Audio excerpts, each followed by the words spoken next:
Hello everyone ဒီဗီဒီယိုလေးမှာတော့ What is politics နိုင်ငံရေးဆိုတာဘာလဲဆိုတဲ့အကြောင်းကိုပြန်ပြီးတော့လေ့လာကြည့်ကြရအောင် Let's get started စဉ်းစားဖို့လိုတာလေးတခုအရင်ဆုံးစဉ်းစားကြည့်ရအောင်ပေါ့နော်ဒီ politics ပေါ့နော်နိုင်ငံရေးဆိုတာဒီအစိုးရတရက်ကိုကိုစားပြုရလားဒါမှမဟုတ်ဆိုလို့ရှိရင်ဒီနိုင်ငံရေးတမားတွေပေါ့နော်ဆွေးနွေးငင်းခုန်ကြတဲ့အကြောင်းအရာတွေလားဒါမှမဟုတ်ဆိုလို့ရှိရင်အာဏာပါဝါတွေလားဘယ်လိုမျိုးနားလည်ထားလဲဆိုတော့အရင်ဆုံးပြန်ပြီးစဉ်းစားဖို့လိုအပ်တယ်ပေါ့နော်ဒါမှပဲဒီ Vera တို့အနေနဲ့ politics နိုင်ငံရေးအကြောင်းကိုပြန်ပြီးတိတိကျကျလေးလေ့လာလို့ရမှာပေါ့နော်တကယ်တော့ဆိုလို့ရှိရင် Vera တို့အနေနဲ့ဒီ politics နိုင်ငံရေးအကြောင်းကိုနည်းနည်းလေးအရင်ဆုံးလေ့လာကြည့်ကြရအောင်ဒီစကားလုံးကဘေးကနေစဉ်းသက်လာတာလေပြီးလို့ရှိရင်အဓိကတွေ့ရဒီ politics ဆိုတဲ့စကားလုံးပေါ်ပေါက်လာဖို့ပါရီယာတွန်းအားပေးကြရလေဘလိုမျိုးနဲ့စပြီးတော့စဉ်းသက်လာပြီးတော့ဘလိုမျိုးအတိတ်ပဲရခဲ့ရလဲဆိုတာကိုလေ့လာကြည့်ကြရအောင်ပေါ့နော်အဓိကအနေနဲ့ဒီ politics ဆိုတာတဲ့သူကဒီအစိုးရဖွဲ့စည်းတွေဒီလွတ်တော်တရားရုံးတွေမရှိခင်ကတည်းကနေရှိခဲ့တာပေါ့နော်အဓိကအနေနဲ့ဒီ politics ကကြတော့ polis ဆိုတဲ့ Greek စကားလုံးကနေစဉ်းသက်လာတာဖြစ်တယ်ပေါ့နော်ဒီ polis ဆိုတာကြတော့သူကဒီ city state အဓိကတွေ့ရဆိုလို့ရင်းကကြတော့သူဆိုလို့ချင်တာဒီလူအတိုင်းဝိုင်းပေါ့နော်လူအဖွဲ့အစည်းဒါနဲ့ပတ်သက်တဲ့အကြောင်းအရာတွေကိုလေ့လာတာပေါ့နော် political ပြီးလို့ရှင်ဒီ politics ဆိုတဲ့စကားလုံးပြန်ပြီးတော့စဉ်းသက်လာလို့ရှင်ဒီ Aristotle ပြောခဲ့တာလေးကိုတစ်ချက်လောက်ပြန်ပြီးတော့ကြည့်ကြည့်ရအောင်ပေါ့နော်သူကဘာပြောခဲ့လဲဆိုလို့ရှင် man is by nature a political animal ဒီမှာကျတော့အဓိကဒီနားလည်လွယ်အောင်ပြန်ပြီးတော့လေ့လာရမယ်ဆိုလို့ရှင်တော့သူကဒီလူရည်လို့ဖြစ်လာတဲ့အခါမှာတယောက်တည်းနေလို့မရဘူးပေါ့နော်လူအဖွဲ့အစည်းလူအတိုင်းဝိုင်းတွေမှာနေရတယ်အဲ့ဒီကလူကျင့်ဝတ်လေးတွေလူစီမံစည်းကမ်းလေးတွေကိုလေ့လာရတယ်ပေါ့နော်အဲ့အကြောင်းမလို့သူကဒီလူရည်လို့ဖြစ်လာတာနဲ့ဒီ politics နဲ့မကင်းလို့ပြောချင်တာပေါ့နော်ဒီနိုင်ငံရေးနဲ့မကင်းလို့ကင်းပြီးရနေလို့မရဘူးပေါ့နော်ကိုကနိုင်ငံရေးနဲ့ကင်းနေချင်လို့ရှင်တော့မှဒီနိုင်ငံကြီးကတော့ကိုနဲ့ကင်းအောင်နေမှာမဟုတ်ဘူးပေါ့နော် Okay အဲ့ဆိုလို့ရှိရင် where politics exists ဆိုတဲ့အကြောင်းအရာလေးပြန်ပြီးတော့ဒီအပိုင်းလေးကိုပြန်ပြီးလေ့လာကြည့်ကြရအောင်နိုင်ငံကြီးကဘယ်နေရာတွေမှာတွေ့နိုင်ပါလဲပေါ့နိုင်ငံရေးအစိုးရအတိုင်းဝိုင်းတွေမှာပဲတွေ့ရမှာလားဒါမှမဟုတ်ဆိုလို့ရှိရင်ပေါ့နော်ဒီနိုင်ငံရေးတမားတွေရဲ့ဆွေးနွေးဝိုင်းစပွဲဝိုင်းပေါ်မှာပဲတွေ့ရမှာလားဒါလေးကိုတည်တည်ကြကြလေးစဉ်းစားကြည့်မယ်ဆိုလို့ရှိရင်နိုင်ငံရေးလို့ပြောလိုက်တာလေပေါ့နော်ဒါလူတွေရှိနေတယ်လူအဖွဲ့အစည်းတိုင်းကဒါနိုင်ငံရေးနဲ့သက်ဆိုင်နေတဲ့အရာတွေပဲပေါ့နော်ဥပမာမိသားစုဒါမှမဟုတ်ဆိုလို့ရှိရင်ကျောင်းတွေဒါမှမဟုတ်ဆိုရင် communities ပေါ့နော်ဒီလူအဖွဲ့အစည်းတွေဒါအဖွဲ့အစည်းတော်တော်များများဖွဲ့စည်းတိုင်းမှာရှိရပေါ့နော်ဘယ်လိုမျိုးလဲဆိုလို့ရှိရင်ဥပမာမိသားစုတစ်ခုမှာဆိုလို့ရှိရင်လေဒီတစ်ခုခုပေါ့နော်စားတော့ဆရာပဲဖြစ်ဖြစ်ရလာတယ်ဆိုလို့ရှိရင်အဲ့ဒါကိုဘယ်လိုမျိုးညီတူညီမျှခွဲဝေကြမလဲဒီမိသားစုကိုဘယ်သူကတာဝန်ယူပြီးတော့ဘယ်သူကဒီမိသားစုကိုစီမံအုပ်ချုပ်မှာလဲဒါမှမဟုတ်ဆိုလို့ရှိရင်ဘယ်လိုမျိုးပုံစံနဲ့တွားလို့ရှိရင်တော့အကောင်းဆုံးဖြစ်မှာလဲဒီလိုရှိရင် share decision ဘယ်လိုမျိုးဆုံးဖြတ်ချက်တွေကိုဒီခွဲဝေပြီးတော့ချမှတ်မလဲဘယ်လိုမျိုးအများတဆုံးဖြစ်အောင်ဒီမိသားစုကိုအတူတူပြန်ပြီးတော့ဒီတိဆောက်ကြမလဲဆိုတာပဲဒီခေတ်ဆက်ဆက်ပေါ့နော်ဒီအချိန်တွေကြာလာတာတွေအများဒီလူအဖွဲ့အစည်းကလည်းပို့ပို့ပြီးတော့ကျေပြန့်လာတယ်နိုင်ငံတွေများလာတယ်ပြီးလို့ရှိရင်တိုင်းပြည်တိုင်းပြည်နဲ့တိုင်းပြည်ရှိလာတဲ့အခါမျိုးတွေမှာဒီ politics ကိုနားလည်တဲ့ပုံစံတွေကပို့ပို့ပြီးတော့ဒ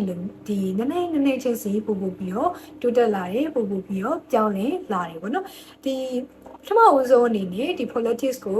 ုသူတို့ကဒီလူအဖွဲ့အစည်းလူအတိုင်းဝိုင်းလေးထဲမှာသူတို့အဖွဲ့အစည်းထဲမှာဘယ်လိုမျိုးဒီ decision making တွေလုပ်မလဲပြီးလို့ရှိရင်ဘယ်သူကဘာကိုရတင်လဲရပိုင်ခွင့်တွေအကြောင်းပြီးလို့ရှိရင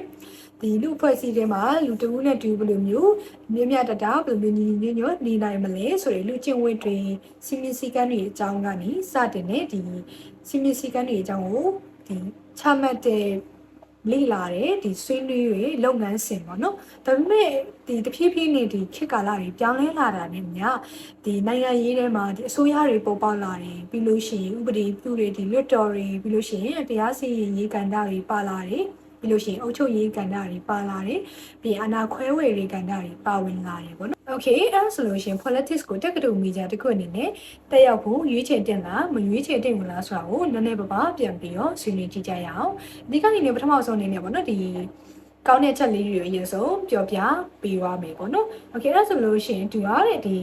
politics ကိုတက္ကသိုလ်မီဒီယာတစ်ခုအနေနဲ့ရွေးချယ်မယ်ဆိုလို့ရှိရင် strong critical thinking skill စဉ်းစားတွေးကိုနိုင်စွမ်းနေပို့ပြီးတော့မြင့်တက်လာမယ်ပြီးလို့ရှိရင် research skill တွေဒါတွေတိုးတက်လာမယ်ပြီးလို့ရှိရင်တော့ဒီ better understanding of society ပေါ့နော်အဓိကတော့ဒါပေါ့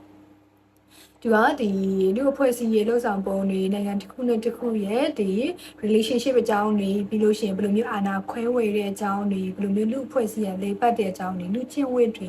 အခြေခံလူအခွင့်အရေးတွေဒါတွေအကြောင်းပို့ပြီးတော့နားလည်လာမယ်ပေါ့နော်ပြီးလို့ရှိရင် good foundation for many careers တခြားဒီနယ်ပယ်အသီးသီးကိုကိုကပြန်ပြီးတော့ရွေးချယ်မယ်ဆိုလို့ရှိရင်လေအဲ့ဒီဥမာလုပ်ငန်းခွင်တွေမှာလိုအပ်တဲ့ skill ပေါ့နော်ဒီ research skill တို့ပြီးလို့ရှိရင် communication skill တို့ဒါတွေကိုဒီ politics ကိုလေ့လာရင်ねကိုကရနိုင်တယ်မကောင်းတဲ့အချက်တွေ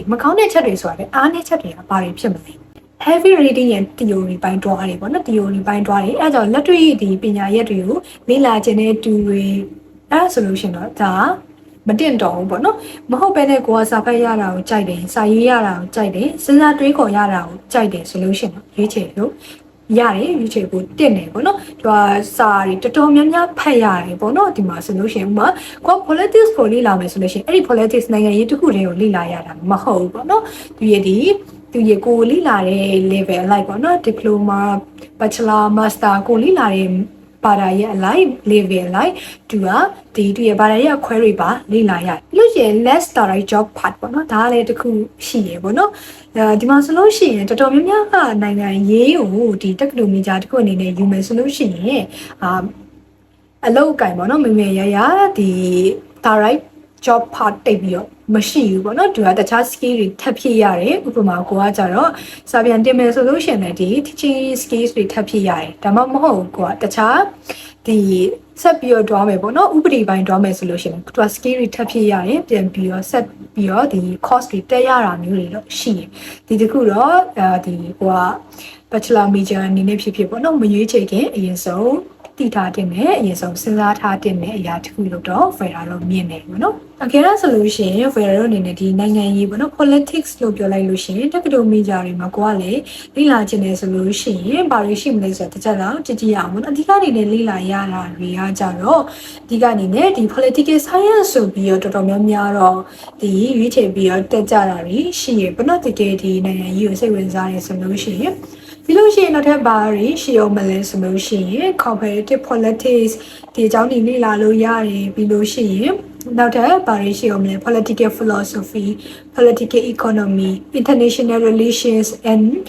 ဒီတချို့တက္ကသိုလ်တွေမှာဆိုလို့ရှိရင် political science and government ဒီအစိုးရပိုင်းပေါ့နော်အုပ်ချုပ်ရေးပိုင်းတွေနဲ့ဒီပေါင်းပြီးတော့လေ့လာရတာမျိုးပြီးလို့ရှိရင်ကိုကတော့ဒီ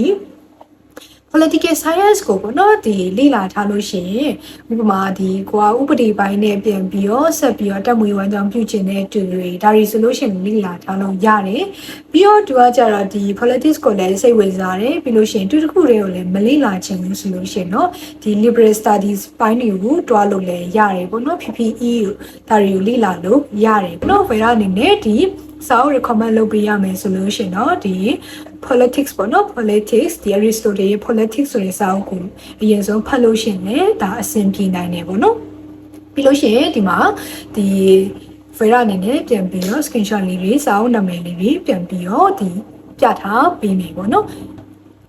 Vera အနေနဲ့ပေါ့နော်ဒီဗီဒီယိုလေးတွေမှာအဓိကအနေနဲ့ကတော့ပေါ့နော်ဒီ politics နိုင်ငံရေးအကြောင်းဆိုတာတဲ့နိုင်ငံရေးကိုပညာရှင်တွေကဘယ်လိုမျိုးတတ်မှတ်ခဲ့ကြတာလဲနိုင်ငံရေးရဲ့ဒီဆိုလိုရင်းတွေကဘယ်လိုမျိုးလဲပြီးလို့ရှိရင်နိုင်ငံရေးစနစ်တွေ